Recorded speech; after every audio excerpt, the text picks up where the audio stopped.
আজকে বাইরে দেশি মুরগির মাংস রান্না করা হচ্ছে, তো সব কিছু রেডি করে নিয়েছি। এখন দেখো রান্নাটা চাপিয়ে দেব।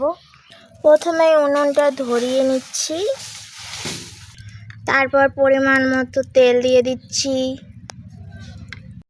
তেল দিয়ে দিয়েছি। এই দেখো মাংসটা কত সুন্দর।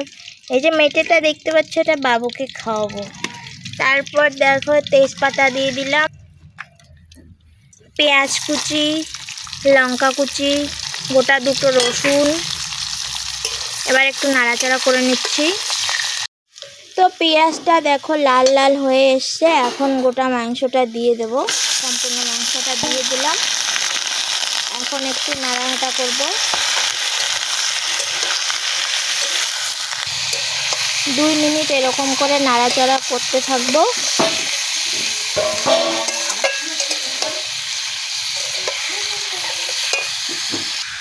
আগুনটা খুব সুন্দর ধরেছে দেখো। এখন তো খরালি দিন, এর জন্য আগুনটা ধরেছে। বর্ষার দিন হলে এত আগুন ধরতই না, এখানে বারবার নিভে যাইতো। পরিমাণ মতো নুন দিয়ে দিচ্ছি। এদিকে ছেলেকে মাটিতে ছেড়ে দিয়েছি ফুল প্যান্ট পরিয়ে, আর মা ওদিকে রান্না করছে ঘরে। এখানে ছেলেকেও দেখছি, রান্নাটাও তাড়াতাড়ি সেরে নেব। বলটা ফাটালু চেয়ারে ঢোবার লাগছে। ওই দেখ, দেখ চেয়ারে ঢোবার লাগছে। বল দেখ, দেখছিস চেয়ারে ঢোবার লাগছে নাই, বল চেয়ারে। তো এরপর দিচ্ছি আদা রসুন পেঁয়াজ বাটা। তারপর দিয়ে দিলাম গোটা আলু।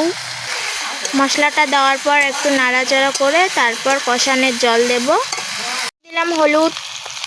আর হলুদটা আগেই দেই না, কারণ হলুদটা আগেই দিলে সিদ্ধ হতে চায় না। এরপর দিয়ে দিচ্ছি জিরে গুঁড়ো, তারপর লঙ্কা গুঁড়ো। মাংসতে ঝাল না হলে টেস্টি হয় না। এর জন্য সামান্য জল দিয়ে নিলাম পরিমাণ মতো, সেদ্ধ হওয়ার জন্য মাংসটা। দেখো মাংসটা কত সুন্দর কষা হয়ে গেছে, কড়াইয়ে লেগে যাচ্ছে। তো এখন পরিমাণ মতো একটু জল দিয়ে দেবো। একটু জাল হবে, তারপর ধনেপাতা গরম মশলা দিয়ে নামিয়ে নেব। কি দিয়ে ভাত খায়? ভাত খাওয়া হয়েছে, মাংস ভাত। মাংস ভাত? হ্যাঁ, মাংস ভাত।